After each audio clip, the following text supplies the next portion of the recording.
नमस्कार दोस्तों, मैं नीतीश कुमार गुप्ता।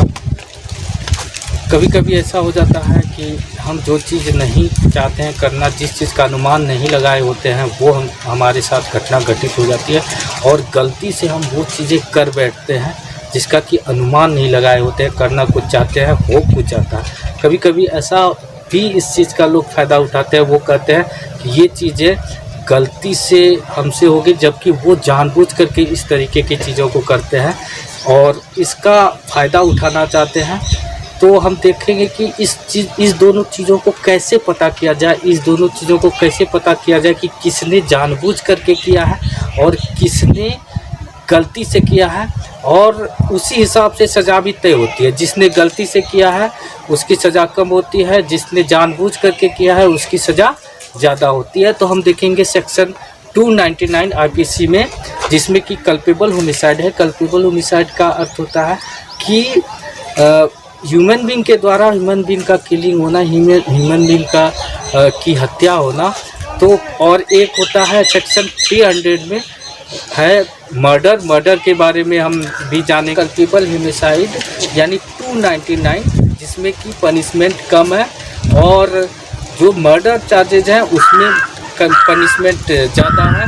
मर्डर चार्जेस का पनिशमेंट जो है 302 के अंदर, सेक्शन 302 के अंदर आईपीसी के अंदर आता है, और जिसमें कि लाइफ इम्प्रिजमेंट, डेथ जो दिया रेयरेस्ट केस में दिया जाता है। और जो लाइफ इम्प्रिजमेंट है उसके बाद क्या है कि फाइन भी लगता है।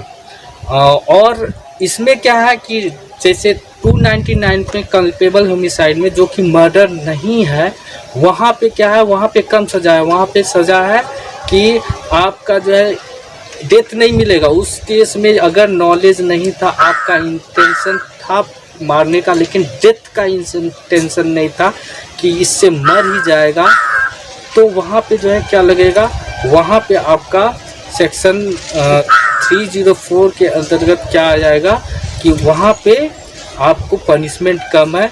ज़्यादा से ज़्यादा लाइफ इम्प्रिजमेंट हो सकता है, या 10 ईयर का पनिशमेंट हो सकता है, या तो जो है 10 ईयर का पनिशमेंट हो, फाइन हो, लाइफ इम्प्रिजमेंट हो, फाइन हो, इस तरीके का है। लेकिन अगर मर्डर है तो उसमें डेथ भी मिल सकता है। 10 ईयर्स का पनिशमेंट का नहीं है, उसमें लाइफ इम्प्रिजमेंट है।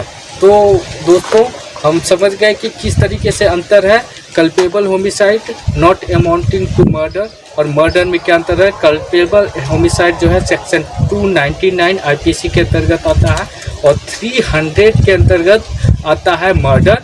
कल्पेबल होमिसाइड में ये ध्यान रखना है कि हम जो भी अगर बॉडी इंजरी देता है, अगर इंटेंशन है बॉडी इंजोर करने का, इस तरीके का बॉडी इंजरी पहुंचाने का इंटेंशन है, तो ये होना चाहिए कि उसको अनुमान नहीं था कि इससे डेथ हो जाएगी।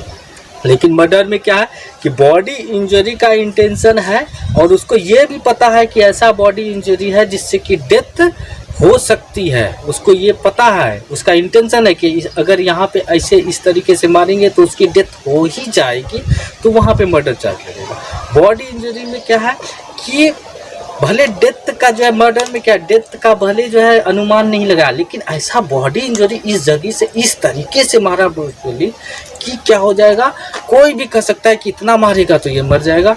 तो उस स्थिति में क्या हो जाएगा, उस स्थिति में मर्डर चार्जेस लगेंगे। अब देखिए, नॉलेज के हिसाब से इसको नॉलेज था कि डेथ हो सकती है, डेथ हो सकती है, ये नॉलेज था। पहला था इंटेंशन, अब नॉलेज है कि डेथ हो सकती है, लेकिन जो है उसको पता नहीं था कि कंफर्म डेथ हो सकती है। तो वहाँ सेक्शन 299 लगेगा, culpable homicide not amounting to murder हो जाएगा। लेकिन अगर नॉलेज ये है कि इस कारण से जो हम एक्ट कर रहे हैं वो सो इमिनेंटली डेंजरस है, कोई भी ऑर्डिनरी कोर्स में कोई भी बता सकता है कि ये जो है, इसको पता है कि ये नॉलेज जो है कि ये एक्ट इसका इस तरीके से डेंजरस है जिससे कि जो है डेथ होना ही चाहिए, तो उस स्थिति में भी जो है मर्डर का चार्ज लगेगा।